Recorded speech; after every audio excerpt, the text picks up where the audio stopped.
Have you ever pushed yourself to an extreme, thinking that's where you'd find the answer? The Buddha did too, and what he discovered changed not just his life, but the spiritual landscape of humanity forever. Today, we're exploring the middle way Majjhima Dhammapada, the Buddha's revolutionary teaching on avoiding extremes. But this isn't just philosophy. This is a teaching born from blood, sweat, and near-death experiences. This is the Buddha's own story, the Princess Extreme. Our story begins with a prince named Siddhartha Gautama, living in luxury beyond imagination. The texts describe his early life in the Sukkumala Vibhaga Sutta of the Anguttara Nikaya. I was delicate, most delicate, supremely delicate. Lily pools were made for me at my father's house.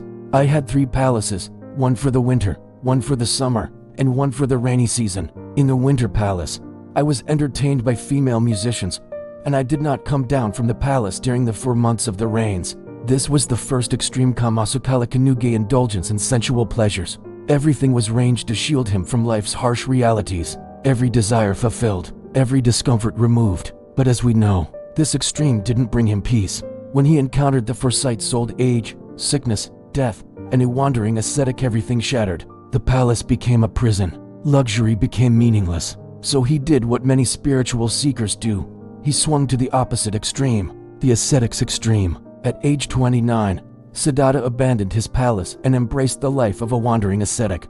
But he didn't just practice moderation. He pushed himself to the absolute limit. In the Mahasaccaka Sutta of the Majjhima Nikaya, the Buddha later described his extreme practices. I thought, what if I were to take so little food, just a handful of bean soup, lentil soup, veg soup, or pea soup each day? He continues with shocking detail.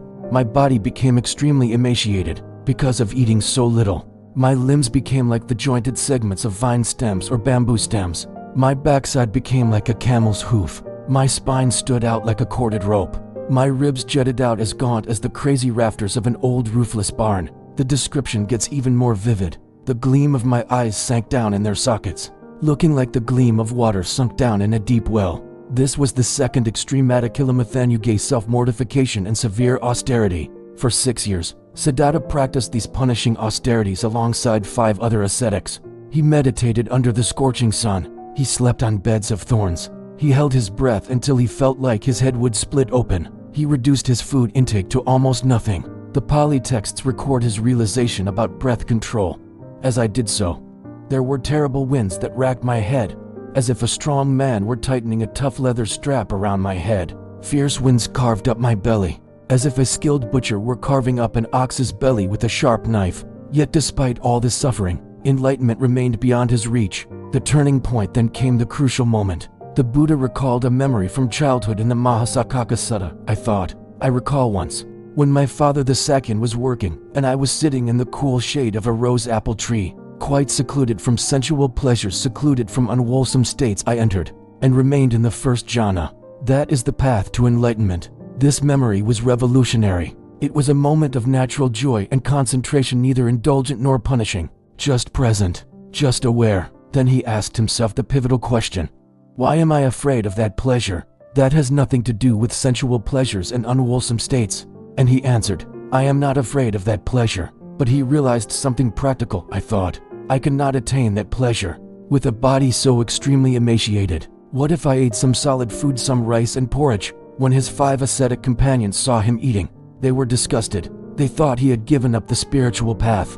They left him, saying he had returned to luxury and abandoned the quest for enlightenment. They couldn't have been more wrong. The middle way discovered. Sitting under the Bodhi tree, properly nourished and clear-minded, Siddhartha reached enlightenment. He became the Buddha, the awakened one. Soon after, he encountered his 5 former companions in the deer park at Isipatana. What he taught them became known as the Dhammacakkappavanta Sutta, the setting in motion of the wheel of Dhamma Buddhism's first sermon.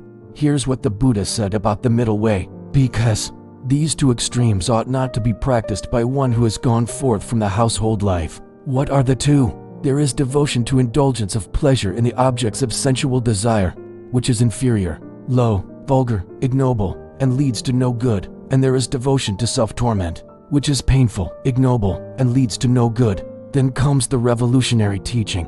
The middle way discovered by the Tathagata avoids both these extremes. It gives vision, it gives knowledge, and it leads to peace, to direct acquaintance, to enlightenment, to Nibbana.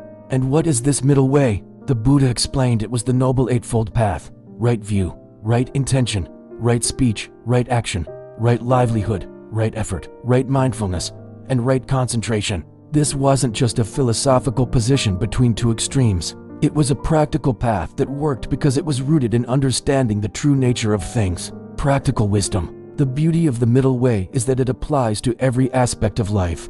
The Buddha illustrated this with a famous simile in the Sona Sutta of the Anguttara Nikaya. A monk named Sona was practicing walking meditation so intensely that his feet bled. The Buddha asked him, "Sona, when the strings of your lute were neither too taut nor too loose, but tuned to an even pitch, did your lute then have a beautiful sound, and was it playable?" Sona replied, "Yes, venerable sir." The Buddha continued, "Similarly, Sona, if energy is applied too forcefully, it will lead to restlessness. If energy is too lax, it will lead to laziness. Therefore, Sona, keep your energy in balance." This is the middle way in practice, not a rigid formula, but a dynamic balance adjusted to circumstances. In the Kakāthapāpapam Sutta, the Buddha emphasized that the middle way wasn't about compromise or mediocrity. It was about wisdom. Just as the great ocean has one taste, the taste of salt, so this Dhamma has one taste, the taste of liberation. The Buddha's journey teaches us something profound. Truth isn't found in extremes, not in overindulgence, not in self-punishment, not in blind optimism or crushing pessimism. The middle way is about seeing things as they actually are and responding with wisdom, rather than reaction, as the Buddha taught in the Dhammapada. Verse 277. Sabbe saṅkhārā aniccā. All conditioned things are impermanent. When we understand this deeply, we naturally let go of clinging to extremes. We find the balance that leads to peace. The question isn't whether you'll face extremes in your life. You will. The question is, will you have the wisdom to recognize them and find your own middle way? The Buddha spent 6 years in extreme austerity before discovering the path. You don't have to. His teaching is your shortcut to 2,600 years of tested wisdom waiting for you. What extreme are you holding onto? And what would it look like to release it? Subscribe for more Buddha teachings. Like if this resonated. And remember, the path is neither too tight nor too loose. Find your balance.